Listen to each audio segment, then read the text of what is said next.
Welcome to part 1 of how to custom design and print your memorial ribbon in Canva. Your ribbon will come with several size ribbon templates from 1/2 inch to 4 inch. In the Ribbon and Bows playlist, you will find the DIY video on how to sublimate the 1.5 inch ribbon you can use to make a bow. However, for this tutorial, I am going to show you how to design your ribbon and how to use your templates. So I'm going to start off with copying the 0.75 inch ribbon and paste it onto a blank design board that you will find spread throughout the Canva file. Once on a blank design board, ungroup your template, separating the bleed area from the overlay. I like to make a copy of my bleed template just in case I mess up. I'll have it to revert to later. Now I'm going to look for a black and gold background image for my bleed area. I selected this one, but I did not like it. So I'm going to detach it from my bleed template by clicking on the 3 dots to the top.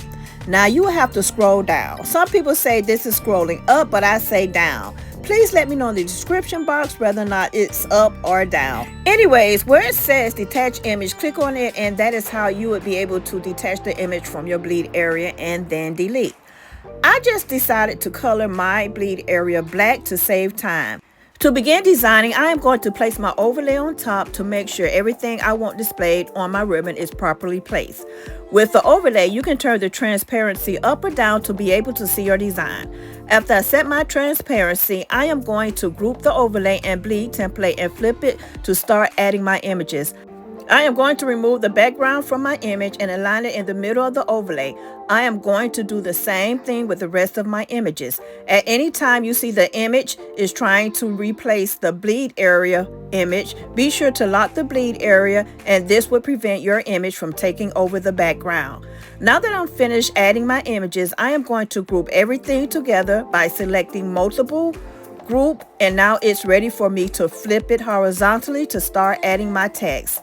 And of course, I just selected any photo in the elements, so we're going to call him Johnny Foe, and his nickname is Shorty Red.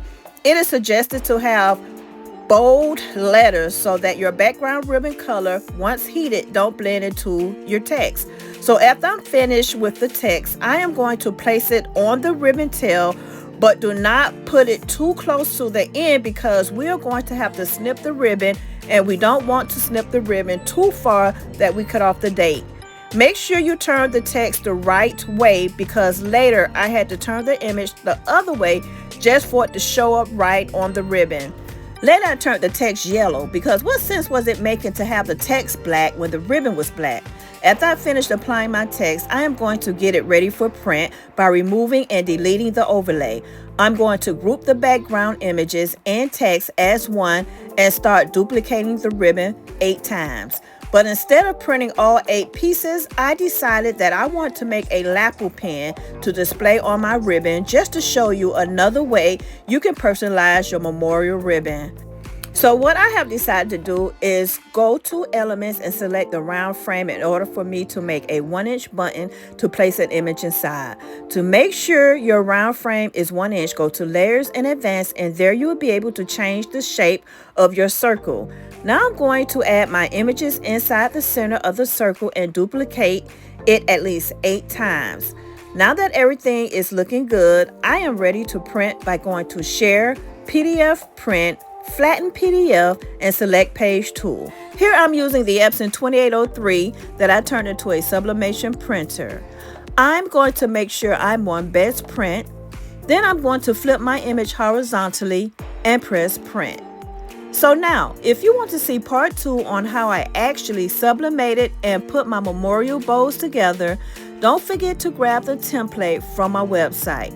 You can find the link in the description section or bio. And until the next one.